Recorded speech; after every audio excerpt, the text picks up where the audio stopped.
It's your boy, man. What a game, man. What a game, man. Man, where do I start? Do I start at the end? I probably do want to start at the end. We came out hot, but we let Minnesota right in the game. We went up 10, and then they came on a 10-0 run. And from that point, it was back and forth until, the beginning of the second half, midway third quarter, Minnesota started to take charge of the game. But the Pistons do as they always do. They kept fighting. And especially being on the road, you have to fight the entire game, man. You have to. The entire game, the Pistons did that. But a lot of points were made today. Blake Griffin was feeling kind of ill tonight, and he still came out, and he gave a valiant effort. I was yelling at him a few times for not playing defense, but he made up for it with his offense, man. Big-time three-pointers today, man. The story of the game to me is Reggie Bullock. Second game, high-scoring game for him. This time he goes over 30.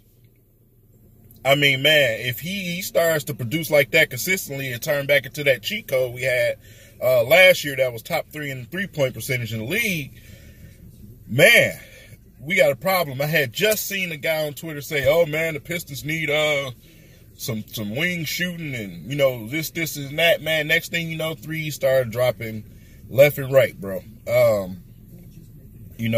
Reggie Bullock, Langston Galloway, they have their moments, man. They're streaky, but Bullock is a little bit more consistent than Galloway. Galloway been playing pretty well all season, but as far as them two, Reggie Bullock, when he does get himself to that point in the season, he stays there. He stays there for a while. So it just takes him a long time to start. I told y'all that way back in the beginning of the season, man. It just takes him a while. I don't know why he does this every single year. Take him a while. Some players are just like that, man. Different guys, different players, different things.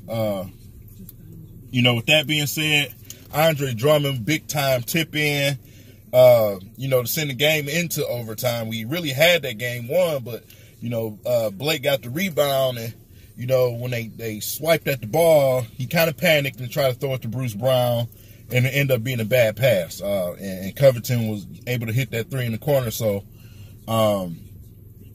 Reggie pushed that ball. And, I heard Blaha and Kelsey say he tried to make that shot. You can tell where that shot hit the backboard. I think that was kind of the plan. That's not the first time I've seen that with Andre Drummond following up that type of shot high off the glass in the top corner like that. It was a perfect opportunity for Andre. Nobody's going to beat him on the rebound. You can forget about it. He's the best rebounder in the entire league. So, he was able to put it back, man. Andre knocked down his free throws today. He was pretty big, man. But Reggie Jackson, we all been here plenty of times before. I already know how certain people feel about Reggie Jackson. Listen, you have to have Reggie Jackson in the end of the game for this reason. This is what I've been complaining to Dwayne Casey about for the last 2 games, man. We could have won that last game, I felt like, but you left Jose in there a little bit too long.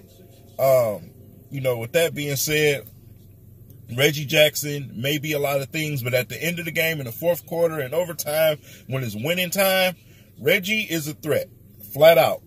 I mean, however you want to put it, through the first 3 quarters, fine. You call it how you see it. But in the fourth quarter or in game-winning situations, Reggie Jackson needs that basketball in his hand.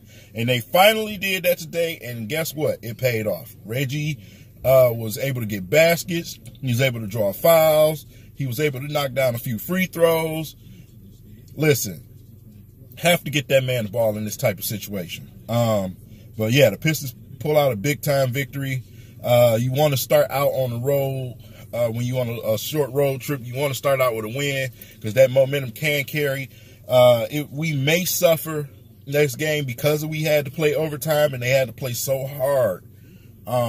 So they may come out a little bit lethargic, but we all know the Pistons will fight. It's going to be up to that second unit to pick up the slack, and try to push this team to back-to-back victories, man. So we'll see what happened in that situation. I definitely am looking forward to the next game. I want the Pistons to continue to pick it up, man.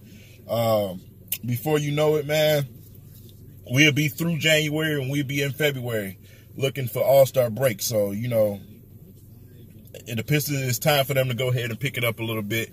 As far as them making a move, man, a lot of things then died down and died out. So, I don't know. It may not be until the trade deadline till we make a move. I would love to get Anthony Tolliver. They didn't throw Anthony Tolliver in to the last 50 seconds in overtime. They're wasting him. He's just sitting on the bench, bro. If I was the Pistons, I'd throw you Zaza and somebody else that we don't fucking really use like that.